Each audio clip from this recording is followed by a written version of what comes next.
so much for being here tonight. We're really excited about the continued interest in this series and thrilled that so many of you are tuning in. In light of our new digital world, this is a series highlighting local climate leaders working in the Bay Area on issues relating to making our world more resilient. In case this is your first time joining, Greenbelt Alliance is a nonprofit based here in the San Francisco Bay Area, and our mission is to educate, advocate, and collaborate to make the Bay Area's lands and communities more resilient to a changing climate. Today, I'm super excited that we are joined by Marquita Price, the Director of Urban and Regional Planning for the East Oakland Collective. The East Oakland Collective is a member-based community organizing group that's invested in serving communities of deep East Oakland by working towards racial and economic equity. With programming in civic engagement and leadership, economic empowerment, and homeless services and solutions, they help amplify underserved communities from the ground up. They are committed to driving impact in the landscape, politics, and economic climate of the deep East Oakland, and have played a really pivotal role in COVID-19 relief in Oakland. Keta, thank you so much for joining us. How's it going? Hey, what's up with it, Zoe? It's good. Always good in the hood. Yeah, Keta and I go back a couple of years, so it's really fun to reconnect. So, this is the Climate Leader series where we're talking about mostly uplifting, inspiring things. But I did want to take a moment before we jump in today to acknowledge the extreme heat waves and fires burning all over the Bay Area this week. California experienced nearly 11,000 lightning strikes at the beginning of this week, which has resulted in over 350 separate fires. As a region, dealing with the combined effects of the pandemic, heat wave, and fires is a lot to handle. At least for me personally, it's felt very suffocating to be working from home without air conditioning in the middle of a heat wave and not even be able to open my windows because of the smoke. But I also recognize that, I'm privileged to have a home to shelter from these mounting crises and can't even imagine what some of the unhoused people that the East Oakland Collective has been working with throughout the pandemic and even before that are going through right now. We're going to dive into more about, what the East Oakland Collective is. But first, I did want to ask Keta, how has this week been for you? Have the fires created any, additional issues, and have you guys been upping your masks or support to the homeless people that you work with? Yeah, definitely. Like you mentioned, again, so with the people, EOC, we've been already interfacing with the unhoused population, making sure that through whatever is going on that they're accounted for. So with the fires going on, yeah, we definitely just getting out more N95 masks. With COVID, you feel me? We've been having a bunch of kind of different type of masks, but we've been reserving the N95 masks because we knew the wildfire season was coming up. So now we basically took out that bulk thing of N95s and are now distributing those opposed to the cloth mask or other things like that. So we really, basically switched out our mask distribution and making sure that it's more effective to actually work against the wildfires and not just COVID or something like that. But yeah, it is challenging. We all have to... And water, we need more.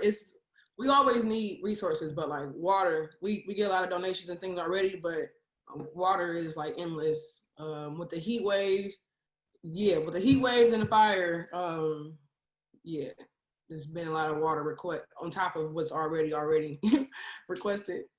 Yeah, I know. I feel like we've all had to switch out our COVID masks for our fire masks this week. Yeah, I realized today when I got dressed, I couldn't color coordinate. Instead, I had to be technical.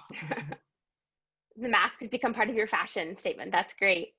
Okay, but let's back up a little bit. Can you tell us a little bit about yourself and where you grew up and how you started taking an interest in the environmental justice work that you're doing now? Cool. Yeah. Always. So yeah, I'm Keta Price again, and I'm a third generation native from Deep East Oakland, as we call it. If you're not familiar with Deep East Oakland, it's from High Street, east of High Street. We consider Deep East Oakland. Technically, everything east from the lake is East Oakland, but the furthest, deepest portion is we feel is like one of the less paid attention to areas because it's mainly black and brown low income folks. And so yeah, that's where I'm born and raised from, bred from, and like I said, three generations. So I'm here by way of my great grandma, Margaret Beeman. Came here, migrated from Memphis just to find a better quality of life and diversity from the Southern racism and other stuff like that. So, so yeah, that's me, how I got here. But my interest in how I got into environmental studies, I've always had an interest in the environment and science in particular. I'm all about nature and the hood. And so just before switching my major to urban studies, I was fascinated with chemistry. And I was fascinated with the chemistry of marijuana, beer, and how chemicals in the environment pretty much interact with the health of Black low-income communities like mine. And so, but more formally, since I've been in EOC, which is about 4 years now, we've been together. So for about 4 years now, formally in EOC, I actually got into the environmental justice work, 2017, when I saw a presentation done by the Merritt College environmental class. It was led by David Ralston and Robin Freeman, and it was, I live off 98th, so it was like walking distance. They did a presentation like walking distance at a local boxing gym. And I forgot, it was just a town hall, and we all did different presentations, and I went after them. And so, yeah, that was my first time seeing and knowing about the San Leandro Creek. Like I found out we had a creek running through the hood. I found out all kind of stuff, just environmentally things that was going on right here in my neighborhood that I was ashamed that I didn't know about. And so that had me right there. I wanted to get more involved, being already a nature-driven person. And so also around that time, the same people, David Ralston, Robert Freeman, they, aside from being Merritt College professors, they also have an institute called the Bauer-Dellums Institute for Sustainable Policy. And so that institute encouraged EOC to get involved in the Resilient by Design process. We wouldn't probably had known about it had that group not informed us. And even though, we got a lot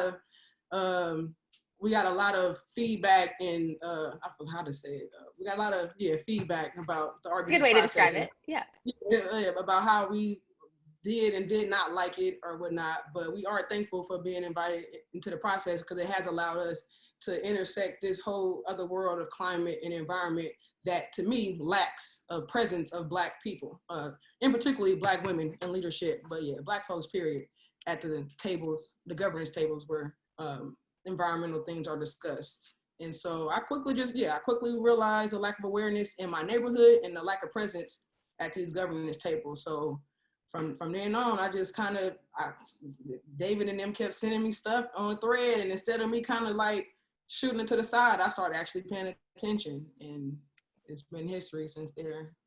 Yeah, absolutely. And you guys played a really key role in Resilient by Design, and it's been really cool. And we'll get into this in a little bit more detail in a few minutes, but it's been really great to see some of the projects that you're working on that have kind of come out as a result of it or kind of adjacent to it. But so, you've described yourself as a hood planner, and I was wondering, what is a hood planner? So a hood planner, I'm still defining it, you feel me? It's just a term I made up. I think I did hear in LA that it's like a hood planner out there, or somebody that considered themselves a hood planner or a program. But how I currently define it, I wrote it down because, again, I'm making this up as I go, and I'll tell you my experience on why and how I came up with the hood planner concept.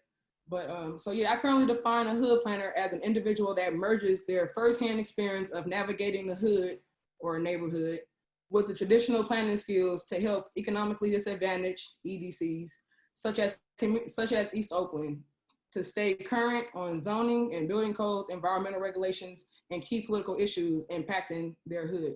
So all that to say is, basically a hood planner to me is like your traditional planner, but instead it's somebody that's more people-centered and that actually have roots or navigate or experience with the actual community that they planning for. And that's, to me, a big difference from the planners at the city who never stepped foot in East Oakland or just haven't been out here to navigate it enough to really inform any decisions around socioeconomic stuff other than the facts and whatever they see from the data that comes to the city. So yeah, for me, I became a hood planner because, like I said, I was into chemistry, saw how white that world was and kind of hard to penetrate and do my own thing. And so I wanted to see how I can get to Berkeley at the same pace without changing my major. And urban studies was the only thing on that whole list that I saw that was compatible to my prereqs. And so, yeah, from there on, everything was about planning. I learned about gentrification. I interned for the City of Oakland Strategic Planning Department. wasn't a good fit there, according to them, although they're looking for more equitable processes and people and things like that. The planning department in the city right now is completely white.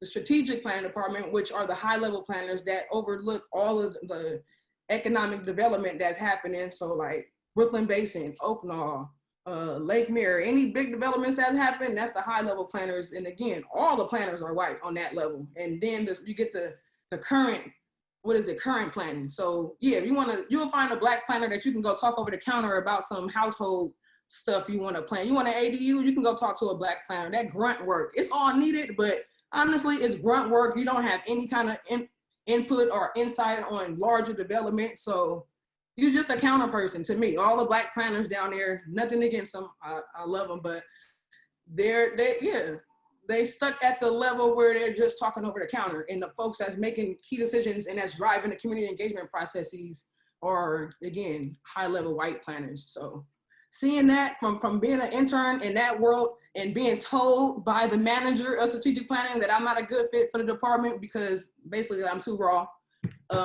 Yeah, I'm too raw. I swear I'm not all like this, you feel me, when I'm working, but yeah, if you know me, you know, or whatnot. But people, it's easy to say you want equity and inclusion, but when it's actually time to do it and when it's different from the culture that you're used to, then yes, it's easier said than done. And that was a prime example of the city saying they want equity and they want more equitable this and that. They got a Department of Race and Equity, and then they get me, an East Oakland resident, Black woman, that check every mark of equity right in their department, interning, and instead of giving me the position of the higher intern position that I wanted, because I spoke my mind about some things that just didn't go well there to me, I was X'd out. And so that was at first I was like, I was down. I didn't know what I wanted to do. I was like, fuck planning, fuck the city, like everything. And so all of a sudden, EOC, that's when I found EOC. That's how old this is. I found EOC,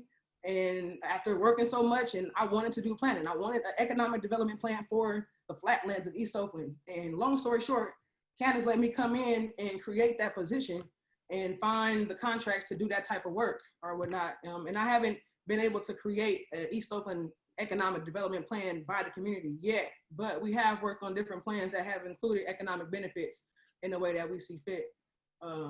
Yeah, I'm sure the city of Oakland would hire you now, but now that you play such a key role in the East Oakland Collective, I don't think you might not be interested anymore. No, unless I'm coming back as the director, I don't want it.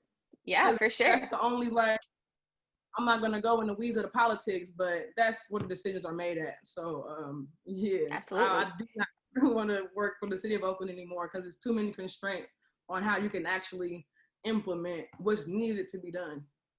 Yeah, and I mean, the East Oakland Collective hasn't been around for that long, and you guys have really, done a lot, and you've become pretty well known in the last few years and months for your work, and really, it's you're a 2-woman organization with a lot of volunteers and stuff. But could you talk a little bit about what the East Oakland Collective does, both kind of on your side and on Candace's side?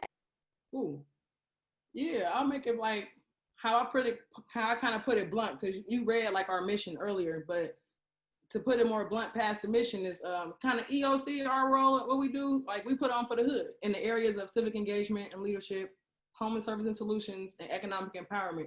And our role has really been to like promote cross collaboration by breaking silos that has historically existed in East Oakland.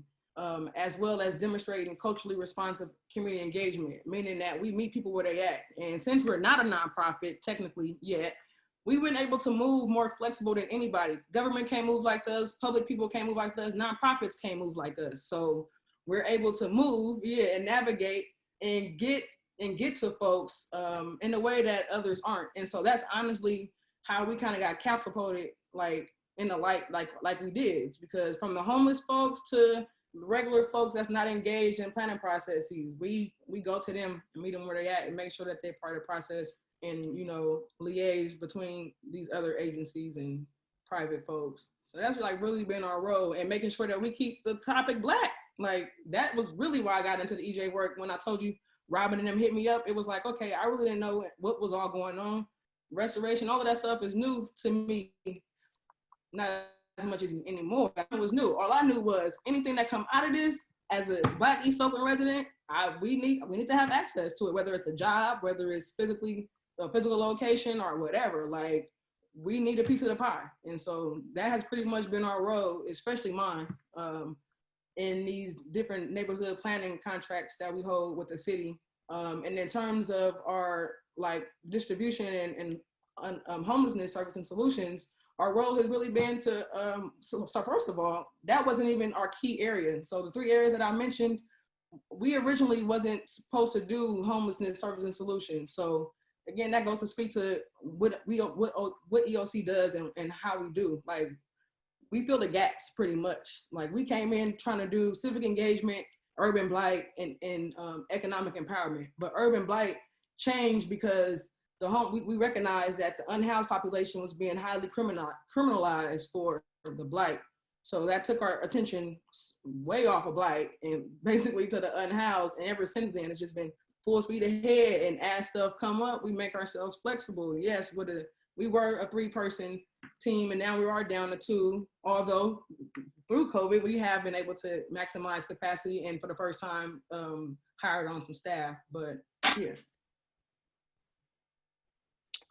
And you guys do, I've been to some of your like Feed the Hood events where you turn out like hundreds of people to assemble like sandwiches and bring and distribute food to homeless people. But I imagine that, you know, has changed a little bit with COVID. And, you know, you guys are all about, you know, building resilience, like economic, social, environmental resilience. And one of the, you know, building resilience is a key way to also fight COVID. And so when COVID hit, you guys really had to pivot your work to expand the outreach to the unhoused community. Can you talk a bit about that?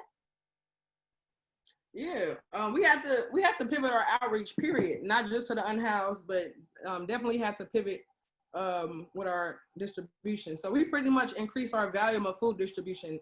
Before COVID, it was just, we changed from our 2-day-a-week feed to 5 days a week, and then also forcing a 2-day event for Feed the Hood.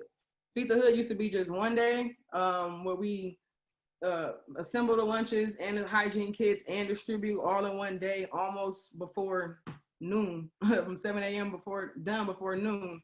But this time we had to space it out in 2 days, what kind of made it long and dragged out. It was hot. In the beginning, we got hit hard with the need of food insecurity. So normally we do only feed but exclusively feed the unhoused. Yet since COVID started, we expanded that to also include families and just low-income people in need, period. So like we're actually in contact with people and have a list of people that we make calls to weekly and to their door deliver family kits. We also have a special delivery protocol for people that do have COVID. We have also distributed to people with COVID because no one wants to be in contact. So right, Candace herself has dropped off to people. It's another designated volunteer, Miss Anita. Shout out to Miss Anita, who drops off to COVID positive patients. So yeah, we've been distributing. Our distribution have just really shot up, and who we serve have expanded past the unhoused. But the unhoused is definitely still the key focus and center of the food distribution and resources. Wow, you guys are doing so much. So I know we work together on Resilient by Design. And for those who aren't familiar with that, it was a year-long design competition to bring together designers and community-based organizations to come up with innovative solutions to sea level rise in the Bay Area. But there's a lot that's happened and a lot that you've worked on since then. Can you talk a little bit about some of the projects that have come out or that you've worked on since then, like perhaps the San Leandro Creek Urban Greenway? Mm-hmm. Cool. Yeah, I will definitely talk about the Urban Greenway. Before I do, I'm gonna talk about Ioni, which leads into that. And Ioni is an acronym for the East Oakland Neighborhood Initiative, and it pretty much came together as a planning process. Let me go back. So so when Resilient by Design not even stopped, as it was happening, a part of our issues with Resilient by Design, the process in itself, was that we, the community, was brought onto the community engagement process kind of at the end. Like, I didn't know about the competition until it was time to engage the community, opposed to knowing about the competition from the beginning and following along until it was time to engage the community. So so we already had a lot going on. So this Ioni, this East Oakland Neighborhood Initiative, it was pretty similar to Resilient by Design, but it wasn't a challenge. Instead of a challenge, it was a planning grant to come up with social, climate, and economic projects, a list of social economic projects that can support a better quality of neighborhood for disadvantaged communities such as mine. So since we already had that going on, yeah, a lot of people wasn't too fond of RBD.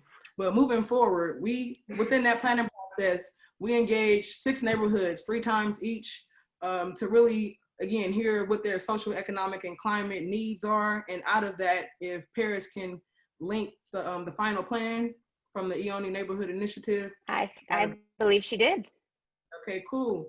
So if you see that link, that plan, that final plan was a product of us engaging this community over that year in this planning process. And so that was a planning grant. And the sort of the idea, and sorry to interrupt you, but the idea behind that was sort of to connect people to the shoreline, right? Right. The idea of Ioni was, it was a lot of ideas in Ioni, but yeah, one of the climate, it was a lot of ideas. So connecting people to the shoreline was one idea within one area,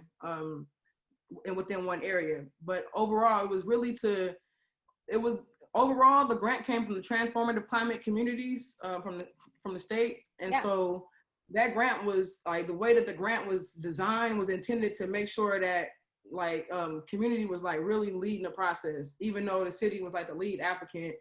The way that it was designed, we were really leading this whole process and came up with this document, and then had to go and find implementation money for it, which we did and are still doing. And so, yeah, that process in itself was a lot. It was a lot in the sense of working with the city or whatnot. We do not trust the city. We have a long distrust with the city. And within this process, it allowed us to kind of show and model. It's a lot to learn from that process. We need money for evaluation if anybody out there has it.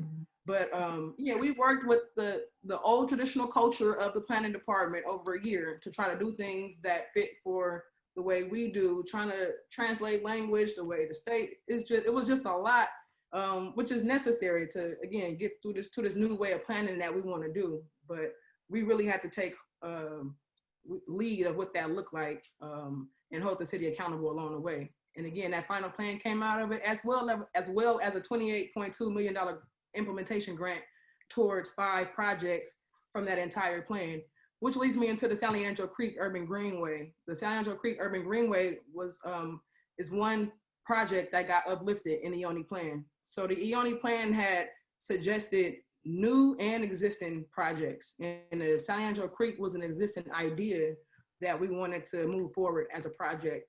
And if you can drop the link, oh yeah, you did. So Paris dropped the link, right, for the San Leandro Creek Urban Greenway. What is that? Remember earlier when I was like, oh, it's a creek that runs through the hood of East Oakland or whatnot. So the San Leandro Creek Urban Greenway is that creek, and it runs through from San Leandro. It runs all the way from Lake Chabot all the way down the hill through San Leandro and behind Sabrani Park, Brookfield, and Columbia Gardens, and it goes into the Martin Luther King Jr. Shoreline Bay or whatnot. And so we, the community, and the Broward Dellums Institute for Sustainable Policy that I mentioned earlier has been engaging the community for over 3 years for 3 years under a grant to create a bike and pedestrian trail. So right now the creek is not open to the public, is not maintained, it's not open to the public. So it's not maintained and it's not really accessible. And so it's like we've been engaging the community, and they want more recreational things to do that can enhance their quality of life. And literally that creek is right in our hood, and I can walk to it. It's cool in that area when it's super hot, and it's really beautiful when it's not being trashed and dumped because of it being just vacant and unmaintained. But it's so much to say about the San Leandro Creek, but I'll let y'all go ahead and look at the link and check that out. But outside of EOC, I'm an independent contractor as the hood planner, And that's how I mostly work on the Saliangelo Creek, is to help with the community engagement. Check out our social media. I also help the social media to help produce more visual content to show people what the project is about. So check out our social media. I'll put that in the chat since you all don't have it. Yeah, definitely. And, you know, I know that climate change is exacerbating the injustices that frontline communities are facing related to sea level rise. And so, you know, bringing people to the shoreline and, you know, getting them, making sure that everybody really is connected to the areas that will be at risk of flooding, I think is really important. Right. How is the conversation changing in East Oakland about environmental and economic justice in the last few years since you've been working in this? Cool. Before I go to that one, real quick about the transportation access. Oh yeah. That's one other thing that EOC has going on since RBD. We've been heavily working with ODOT, the Department of Transportation in the city of Oakland, around updating some of their plans or creating new ones. So one new one that we're creating is the East Oakland Mobility Action Plan. And within that, we are addressing a lot of intersecting issues that came up also in Ioni around access, barriers to access to the shoreline. So right now we're going out for a grant to pilot a free zero emission bus shuttle that goes on loop from Eastmont Mall down to the Martin Luther King Jr. shoreline. Similar to the free B bus shuttle on Broadway, we feel like we should have a free shuttle in the hood too. And it should take people, again, from Eastmont all the way down to the shoreline and back. Because right now there's no accessible freeway to get past the railroad, past BART, past the overpass to get to the shoreline without passing out, you know. So, but yeah, so that was something else that we have going on. Stay tuned. But you asked, what was the question you just asked? Sorry. Yeah, I asked, you know, in the last few years, how has the conversation around environmental and economic justice changed? Like, have you seen some movement? Have you developed better relationships with the city? Are more people in your community more aware of the impacts of climate change? I would say what I recognize is that, if anything, we do recognize that some of the agencies are listening more. And I ain't gonna say that they're listening, they are more aware that they need to include us, that it's just not as easy to ignore East Oakland no more. That's out. So that's a change that I see working on the other side.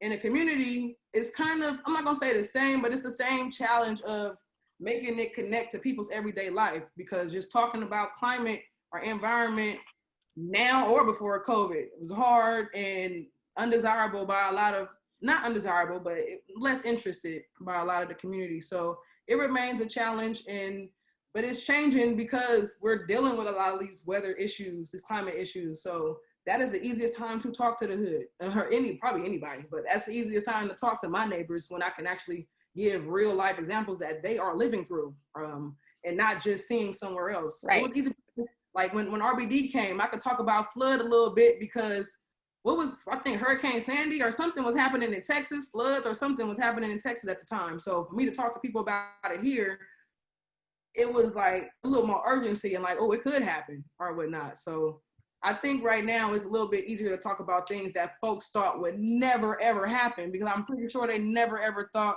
well, the pandemic would happen during their lifetime. So at least people are more— Who would have ever thought?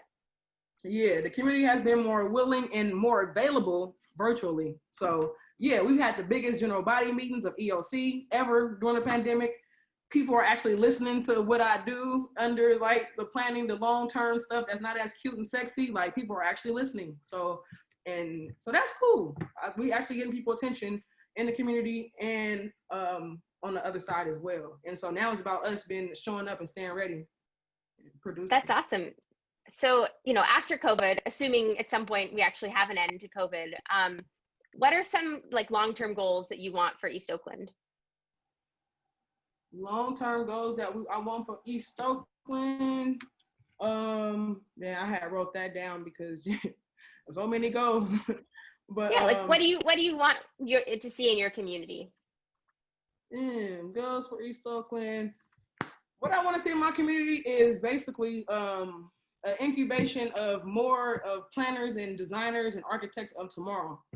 That's really what I want to see. Like, the hood got so much sauce, and if we would say like apply those in these different urban sectors, then yeah, I think we would come out with the newer, with this new wave of planning and design that's often descripted on paper, but again, it would come to life if more people, a different diversity of creative people was allowed the opportunity.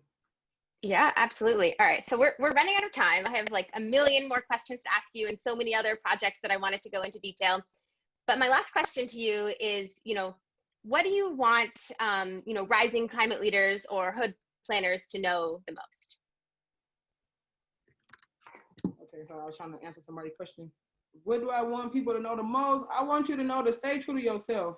Pretty much, that's what remain true to yourself first and foremost in order to confidently navigate these traditional planning, right? These planning spaces.